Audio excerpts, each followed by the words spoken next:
Hi guys, welcome back to Danny's Diary. I'm on the move today, heading to Fairyhouse. We've got going past the inspection after the cold snap and hopefully a good day's racing ahead.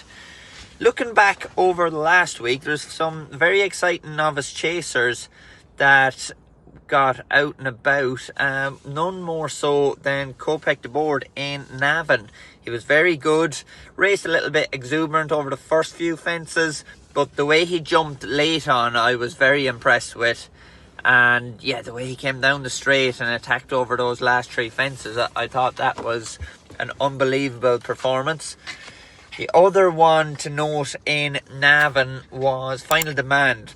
How polished was he? You know, the ultimate professional. Jumped, galloped, raced away with such ease.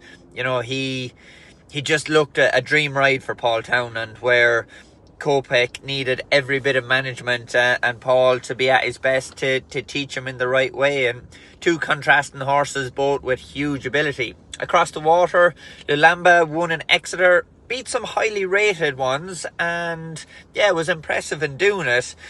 Maybe for a 2-miler, I would have liked to see somewhat more of a spark, but then you look at Kopek and is trying to take the spark out of him somewhat, which should come after a race or two. But exciting times. Look forward then to the 26th of December, Boxing Day or Stevens's Day, depending on which side of the sea you are. I don't know who's going to be going where. There's going to be hopefully some exciting rides. You've got possibly Kopek in the 2-mile at Leopardstown. You're looking at King George, a Christmas hurdle in Kempton as well. So, you know, I suppose from the Willie Mullins team, we'll all be working hard to keep the horses in good nick, and hopefully there's problems sorting out who goes where come the day. We'll just get the horses there and do our hard work between now and then. That brings us on to the hurdlers. Anzadam not declared for the Morgiana hurdle. That was a surprise to plenty, but you know, I think Lossing out going for the race could be the right starting point for her. You know, she got to hack around in the Hatton's Grace last year and went to Kempton and didn't jump fast enough. So an introduction in the Morgiana at a bit more speed might be just what the doctor ordered for Lossing out, seeing where she's going to end up throughout the season and deciding her later spring targets. Anzadam is probably likely to go for the Hatton's Grace now as well, and maybe Willie Mullins is seeing that, you know, Anzadam, he's an excitable type. A run over 2.5 and teaching him how to settle might really make a man of him if he's to develop into a champion hurdler. My tipping for the last few weekends has been very good. Let us a good 10-1 winner, found a 51, but the disappointment was the few non-runners probably crumbled his price. It was still a solid 5-2, but if we had the fancy ones in the race, I think, you know, he could have been double or treble that price, but he won nonetheless. And this week the pressure is on. I'm not going to go for any of the short priced ones in the bigger races. I'm going to take a chance on a horse I know plenty about, Olympic Man. His jumping let him down over fences. He was well fancied in a Galway plate, never jumped. You know, you go back and look at his beginner's chase where he beat Western Folds, the winner of the Galway plate, and I think looking back at his hurdles form, he won a nice maiden and ace and went on to be just touched off in Fairyhouse in a 3-mile hurdle before embarking on his chasing career. And I think that handicap mark that he ran so well off in Fairyhouse that day is going to be used to good effect in the Pertemps qualifier.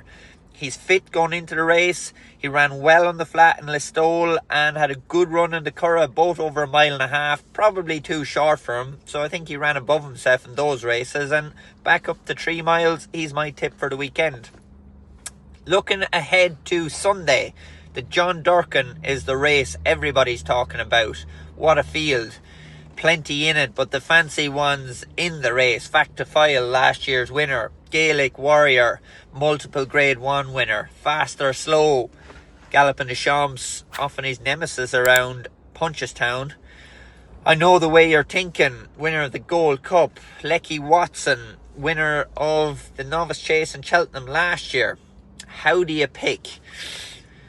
So we'll start off with Fast or Slow. He's off a year. I think they're going to be looking at later spring targets. I'd imagine from a year's layoff there's going to be improvement in him.